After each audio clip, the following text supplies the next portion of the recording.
Voilà, quand Joséphine s'appelait Rose, itatati, itatata, et on va découvrir tout ça. Mais alors que l'histoire s'accélère, Xenia et Max doivent faire des choix douloureux. Donc je pense que ça va parler aussi de la guerre. Ça a l'air vraiment très très intéressant et prenant. Donc, oulala, il y en a partout des... Oh, je déteste ça, les pages cornées. Hein. C'est un tout petit livre, mais je pense qu'il doit être bien intense et bien chargé en émotions.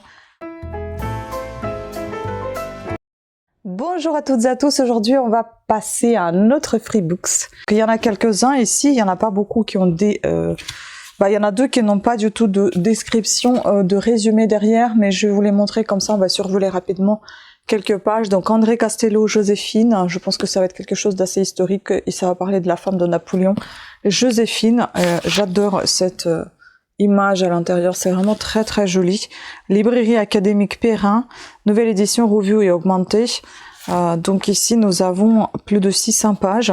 C'est un vieux livre qui date des années 60 je crois, il me semble, j'ai vu ça quelque part. 64. Et donc il a été tiré de cet ouvrage 50 exemplaires de luxe numérotés de 1 à 50 constituant l'édition originale. À mon ami Marcel Julien.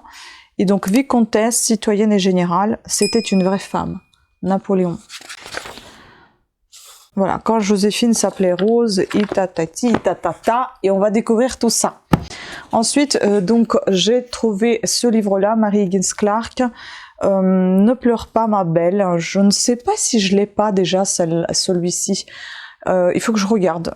J'ai un petit doute pour coup, mais bon, si je l'ai pas, voilà, ça va compléter un petit peu ma collection de Mary Higgins Clark. On verra si je vais les garder ces bouquins ou pas. Ensuite, il y a un livre qui m'a interpellée, qui m'a beaucoup plu de sa couverture. Je crois que c'est France Loisirs, c'est ça.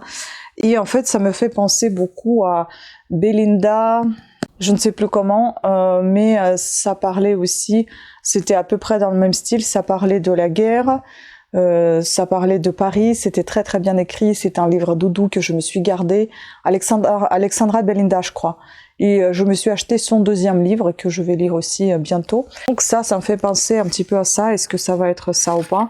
La Louve blanche de Teresa Rêvé. Donc on a un petit extrait ici.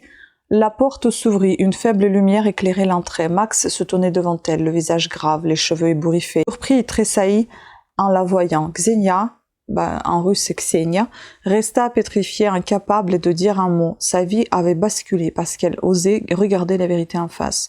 Elle aimait cet homme pour sa droiture, son courage, son talent. Elle l'aimait parce qu'il l'inspirait, la révélait elle-même, la faisait rire et qu'elle ne pouvait pas vivre sans le parfum de son corps. Elle l'aimait depuis ce jour où elle avait croisé son regard à Montparnasse.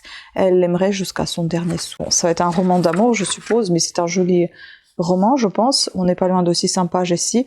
Un petit peu de Teresa, donc née en 1965 à Paris. Teresa Rêvé poursuit des études de lettres avant de s'orienter vers la traduction de romans anglo-saxons et allemands.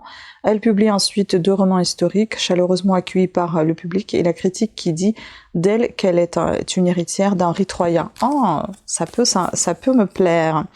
Et donc, passion orageuse dans une Europe tourmentée, la Louve blanche, je vous lis la 4e. Chassée de Saint-Pétersbourg par la révolution bolchevique, Xenia, jeune russe blanche qui vient de voir mourir son père, sous ses yeux, prend avec les siens le chemin de l'exil. Après un long périple à travers l'Europe, c'est à Paris qu'elle trouve refuge.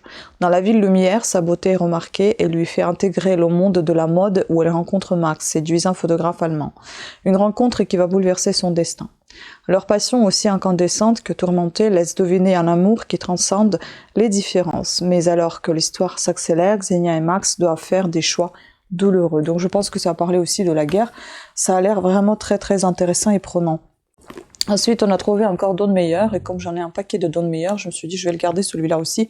On verra si j'aime tous les précédents, je vais lire aussi celui-là. Et qui sait, peut-être qu'il va compléter. Donc c'est aux éditions Point, c'est un policier, c'est un auteur sud-africain qui écrit beaucoup sur des animaux, d'après ce que je comprends. Le livre, il est fortement endommagé.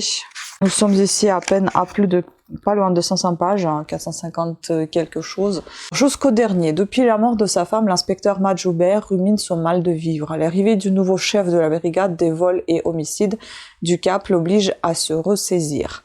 Matt a du pain sur la planche. Un braqueur dévalise les banques alors qu'une série de meurtres est perpétrée avec une arme étrangement archaïque. Y a-t-il un lien entre ces deux enquêtes? Et on a un avis ici de lire. À la dernière page, le lecteur a déjà envie de retrouver ce personnage dans d'autres histoires, comme un familier de la maison. Traduit de l'anglais Afrique du Sud par Robert Pépin. Voilà. Ensuite, nous avons encore une histoire de guerre, je suppose. Donc, Pauline Dreyfus, Le déjeuner des barricades, aux éditions Livre de poche. C'est un tout petit livre, mais je pense qu'il doit être bien intense et bien chargé en émotions. On est à peine à plus de 200 pages ici, mais 68. Ah non, on est bien plus tard après la guerre. Donc, tous les cocktails ne sont pas Molotov. À quelques centaines de mètres de la Sorbonne où les étudiants font la révolution, l'hôtel Meurice est occupé par son personnel. Le plus fameux prix littéraire du printemps, le prix Roger Nimier, pourrait-il être remis à son lauréat, un romancier encore inconnu de 22 ans? Sous la houlette de la milliardaire Florence Gould, qui finance le prix, nous nous faufilons parmi les membres du jury, Paul Morin, Jacques Chardon, Antoine Blondin et tant d'autres célébrités de l'époque, comme Salvador Dali et Paul Getty. Dans cette satire des vanités bien parisiennes passe le personnage émouvant d'un vieux notaire de Provence qui promène son ombre mélancolique entre le tentement des verres de champagne et les revendications de rendre le pouvoir à la base. Une folle journée où le tragique se mêle à la frivolité. J'ai pensé un petit peu à autre chose, enfin bon, on va voir ce que je vais apprécier. J'ai peur qu'il va y avoir pas mal de trucs un peu trop politiques à mon goût, enfin bon, on va voir. Avec son talent de rendre vrai tout ce qu'elle écrit, l'écrivaine livre un roman qui est en réalité un reportage très haut de gamme sur l'hôtel Meurice. Donc c'est un avis de le magazine littéraire. Et puis l'Express, un style mordant, redoutable de précision et d'ironie. Et enfin le tout dernier qui est assez particulier également, c'est assez particulier ce petit Freebooks, il est vraiment tout petit. Donc David Grossman, Tombé hors du temps, aux éditions Seuil. Ça c'est sa jaquette, ça c'est sans jaquette. Qu'est-ce qu'il y a dans ce livre? Donc, c'était une mauvaise idée d'enlever la jaquette. Donc, oulala, il y en a partout des... Oh, je déteste ça, les pages cornées. Hein. Mon Dieu, ça me saoule ça. Pourquoi faire ça? Il y a des post-it et il y a des marque-pages, pourquoi tu cornes les pages? Nous sommes même pas à 200 pages ici. Je ne sais pas si je vais pouvoir lire ça parce que c'est sous forme de dialogue constant. Ça peut être un peu compliqué, chiant à la fois, j'ai envie de vous dire. Je ne sais pas. Je vais voir. Qu'est-ce qu'il dit? Un homme quitte soudain la table du dîner, fait ses adieux à sa femme après avoir gardé pendant 5 ans le silence sur cette nuit-là. Il se met en route pour là-bas à la recherche de son fils mort. Jour en jour, sa marche autour de la ville se fait plus obstinée. D'autres parents qui ont aussi perdu un enfant le suivent. Parmi eux, un cordonnier, une sage-femme, un centaure écrivain tentent d'accepter l'intolérable et de matérialiser l'absence radicale de ceux qu'ils pleurent. Un chroniqueur commente leurs faits et gestes, ainsi que par la force et la grâce de la poésie. Ah ok. Les personnages de ce récit polyphonique envoûtant parviennent un bref instant à rejoindre leurs disparus et à rompre la solitude que le deuil impose aux vivants. David Grossman nous surprend une fois encore par la délicatesse de son écriture et par son humanité. Traduit de l'hébreu par Emmanuel Moss. Poésie, pas trop mon truc, hein, on verra bien si je vais le lire. Donc bon, je vous en dirai des nouvelles si je les loue ou pas. Bah, enfin, si je l'ai pas lu, vous verrez pas ce livre dans mes points de lecture ni dans les avis lecture de toute façon. Il y a pas mal de livres que j'ai entamés actuellement, pas mal de lectures. Il y en a pas mal déjà que j'ai rendus puisqu'ils étaient empruntés. Il y en a beaucoup que j'ai déjà déposés dans la boîte aux livres. Et je pense qu'il y en a beaucoup qui vont y aller encore hein, parce qu'il y en a que je sais pas pourquoi je les ai gardés. On va voir, de toute façon ça mange pas de pain, ça reste là, si ça me plaît pas, bah, je ramène dans la boîte aux livres et puis voilà. Donc c'était tout pour cette vidéo, j'espère que vous l'avez apprécié, dites-moi, c'est peut-être un peu trop bizarre ce petit Freebooks, je ne sais pas, mais je suis juste trop fatiguée, je pense que rien me plaît actuellement. Donc voilà, je laisse dormir ces petits bouquins pour l'instant et puis peut-être à un moment venu ça va plus me plaire que actuellement. Merci à toutes et à tous et à très bientôt. Ciao.